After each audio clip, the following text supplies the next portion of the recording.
बहुत समय पहले की बात है। एक छोटे से गांव में भिखू नाम का एक लोहार रहता था। वह बहुत मेहनती और हुनरमंद था। उसके बनाए हथियार दूर दूर तक मशहूर थे। गांव के लोग उसकी बहुत इज्जत करते थे, क्योंकि उस समय उसके जैसा हुनरमंद और कोई नहीं था। एक दिन उस गांव के राजा ने दरबार में ऐलान किया कि वह अपने राज्य की सुरक्षा के लिए सबसे मजबूत और टिकाऊ हथियार बनवाना चाहते हैं। इसलिए वह किसी ऐसे लोहार की तलाश में है जो लोहे से ऐसे हथियार बनाता हो जो लंबे समय तक चले। तभी राजा के सलाहकार ने राजा से कहा, महाराज, हमारे ही राज्य के एक छोटे से गांव में भिखू नाम का एक लोहार रहता है। सुना है उसके बनाए हथियार टूटना तो दूर, उस पर जंग तक नहीं लगता। शायद आपको उसे एक मौका देना चाहिए। राजा ने तुरंत भिखू को दरबार में बुलवाया और उससे कहा, आओ भिखू, तुम्हारे स्वागत है मेरे दरबार में। बहुत चर्चे सुने हैं तुम्हारे। तुम्हें हमारे लिए नमूने के तौर पर कुछ हथियार बनाने होंगे। तुम जितना चाहो उतना समय ले सकते हो। मैं भी देखना चाहता हूँ कि तुम कितने काबिल हो। इतना कहकर राजा ने भिखू को कुछ हथियार बनाने का काम सौंप दिया। भिखू तकरीबन एक हफ्ते बाद नमूने के तौर पर कुछ तलवारें लेकर राजा के दरबार में वापस आया और उसने वह तलवारें राजा के सामने पेश करते हुए कहा, महाराज की जय हो। जैसा आपने कहा था, मैं हाजिर हूँ आपके सामने मेरी कला के कुछ नमूने लेके।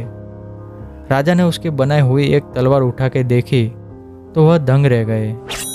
तलवार इतनी मजबूत और संतुलित थी कि राजा ने भिखू से कहा, तुम बस एक लोहार नहीं बल्कि एक कलाकार हो और राज्य के रक्षक भी। मैं तुम्हारी इस कला से बहुत खुश हुआ। इसलिए आज से तुम एक आम लोहार नहीं बल्कि एक शाही शिल्पकार कहलाओगे और इस राज्य के लिए काम करोगे।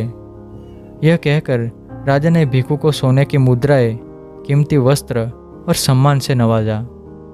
कुछ समय बीत गया। शाही शिल्पकार बनने के बाद भिखू के अंदर थोड़ा थोड़ा घमंड आने लगा।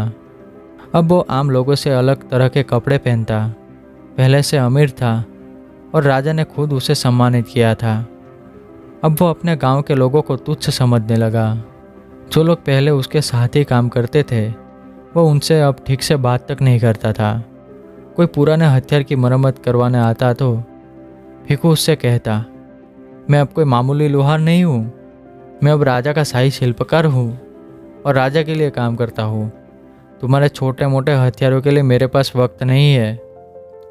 एक दिन एक बूढ़ा आदमी भिखू के पास आता है। उसके हाथ में एक पुरानी टूटी हुई तलवार थी। वह भिखू से बोला, बेटा, ये तलवार बहुत सालों से मेरी साथी रही है। क्या तुम इसे ठीक कर सकते हो?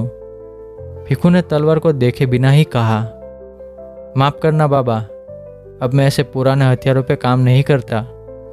आप कहीं और जाकर ठीक करवा लीजिए। बूढ़ा व्यक्ति कुछ नहीं बोला। वह बस मुस्कुराया और चुपचाप वहाँ से चला गया। अगले दिन भिखू को राजा ने दरबार में आने का संदेश भिजवाया।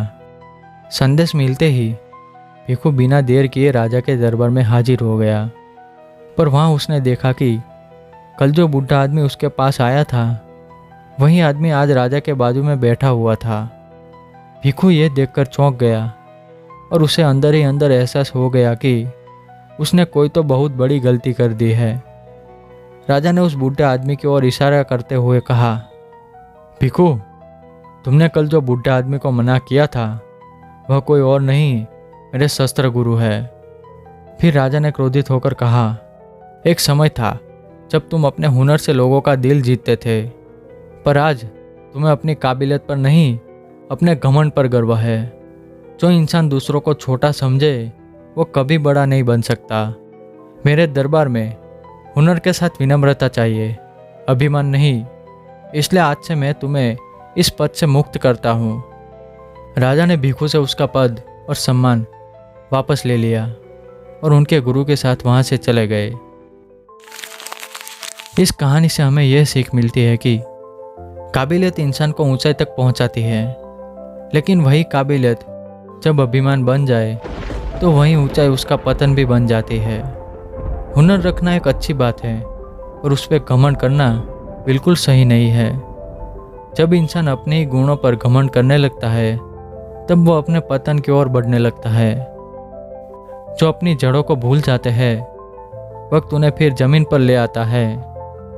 असली सम्मान सिर्फ कर्म से नहीं, व्यवहार और विनम्रता से भी मिलता है, क्योंकि जो इंसान विनम्रता से दूसरों का सम्मान करता है वही इंसान असली में गुणी होता है।